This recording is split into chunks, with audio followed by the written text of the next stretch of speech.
Mga busing, asa may mas importante ani sa duwa? Demand ug ang win rate. Sa demand mga busing sa manok, daghan jud kayo mupili anang mga inila nga manok. Mga manok nga good looking kayo. Hilabi na sa mga bagong magsugod pa lang og manok. Kasagaran nila ilang pangitaon dayan na mangita sila og kanawayon, mga SBR, kana mga klase sa manok. Taas siya og demand sa market ngadto sa mga gasugod pa lang og manok. Pero sa mga dugay nga nagmanok na, kana ingonan nga klase sa manok, murag normal na lang. Kaya ang gipangita sa mga dugay na nagmanok kanang taas o win rate mga busing. Sa win rate mga busing, nakay pulo diha unya sa 8 puros na taog. Pero galing sa imong manok nga taas o win rate, low siya og demand sa market. Kaya ano, ang imuhang manok nga taas o win rate, dili siya gwapo kaayo nga manok. In short, dili siya kaayo halinon sa mga buyer. Kay ang ilang gusto ang gipangita kanang manok nga gwapo sa ilang paglantaw. Mo na siya ang high og demand. Pero ang kanang high og demand nga imong manok, low siya og win rate.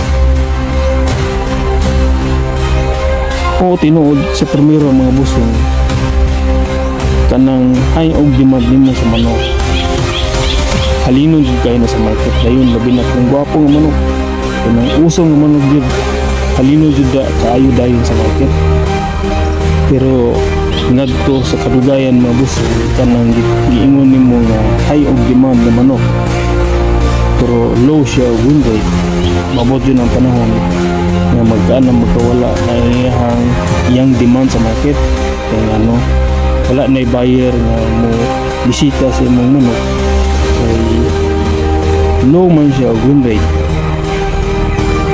Mas mobali na kaya ang gipangitaan na dayon sa imong buyer taas og win rate, taas og kadaw. Kay para na po mga bossing, no, mas importante jud na taas og kadaog sa manok.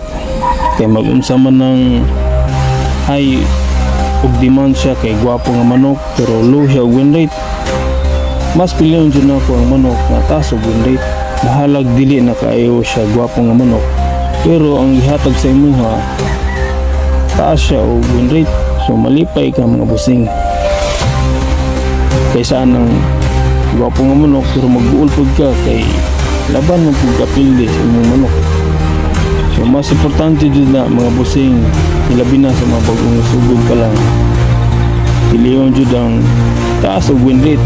Kay magsugod pa lang mas importante jud na nga kung mag-breeding ka, mas piliyon jud nimo ang kanang taas og kadaog sa manok. Kay puhon-puhon kung ikaw na pud sa breeder mag-sell ka sa imong manok, magbaligya ka, importante jud ang win rate. Kay pangitaon man na sa mga labi na sa mga sweeto na sa mga manok, kanang kabalunan mo lang to sa manok, nangutana jud na. So mo lang ka na mga busing, og dagan salamat sa paglantaw. Naot nga na kay nagkuhang tips mga busing.